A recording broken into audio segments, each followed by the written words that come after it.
Cherba flying out. There's another free lap for him to figure out that lead run. And you know what? It looks like he's got it well figured out. He certainly has got it well figured out. I'm taking a look out the window, seeing a little time and not for the morning. Look at this. Cherba absolutely from the lead line. Dave is, if he could have done this yesterday in qualifying, he would have been way up there. I mean, look, he was already 7th, but I'm going to say this was better than his qualifying run. Oh, that's a 90-plus run for me there. That's unbelievable. But again, he's had a lot more laps since then, and he's starting to figure that car out. I mean, it's his old car, but they've still had to do a little bit of, this track. A lot of guys saying, the gear ratios, what sort of tire pressures you run. You might be super fast for the first bit, but then you're really struggling to spin the wheels at the end when it's slower. You got to find that balance of gear changing. It looks to me like Benedict Cherba doing a good job. He's still a little early on the handbrake for that. He kind of got that bad habit from earlier on. But again, if he's so fast up to that point, it doesn't matter. It's not affecting the chase car. So it'll be interesting to see how he gets on against Nakamura. I'm looking forward to that one. I mean, we have some huge battles. We've got Heinen against McKeever in the top 8. We've got Mazur against Kulopshtonsky. Nakamura against Cherba. We're talking final.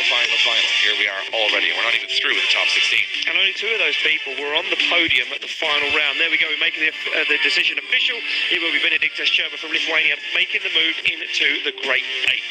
Yeah, no surprise there. Cherba gets through it. This is going to be another interesting one because you start to look at this on the paper and you say Jack Shannon coming in here as the favourite. But on a day like today, anything can happen. And Pontus Hartmann, he's taken down Oren Nielsen. He's now feeling confident. He's in the top 16. He's had a great first round, Pontus Hartmann, with a top 8 finish, if I'm not mistaken. Yep. He could replicate that again if he goes through Jack Shannon. But that's easier said than done. And Jack Shannon, we haven't watched him be tested too much just yet. He had a great battle with Kevin Piscolti, but Piscolti making some errors. He's now going to have to be on his A game here. And again, remember, championship points on the line for all of these drivers. We're going to start thinking about that. Jack Shannon in that lead position. Here we go. Here we go through the gears, through the chicane they go.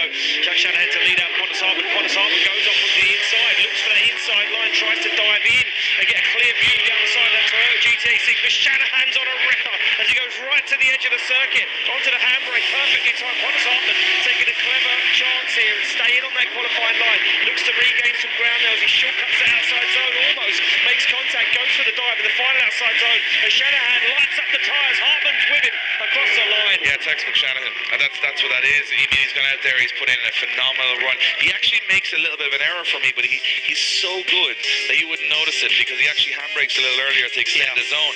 But he makes it work, even when he's in the wrong part of the track sometimes. This is absolutely beautiful from Shannon. But watch this as he comes back. He pulls the handbrake here just to adjust his line. Not major mistake, but again, it doesn't affect Hartmann, so the judges aren't going to be too hard on him for it. After that, Shanahan is really fast through the course. They got to give it to Pontus Hartmann, though. He doesn't fall out of favour. He stays in the game. He still has a fight here with Shanahan, but he's cutting the track quite excessively to do it. I think advantage Shanahan maybe after the first run, but Pontus Hartmann's still very much in this one. He certainly is. And look at this. He goes for the dive up to the door. Sees Shanahan in the outside zone. He takes a little look up onto the inside and says, well, that'll be a job done for today. Yeah, and I think this is, another driver, like I mentioned Shanahan in the same breath as Cherba, where once they get in the groove, once they start to feel comfortable, they start to get confident, and then they start to do better runs than you've seen in qualifying, and better lead runs. And I think Shannon's best run in the lead position was probably that one, of all the runs we've seen today. So he's getting better as the runs go on. Cherba's getting better as the runs go on, and that's where we're seeing these guys use their experience to learn fast.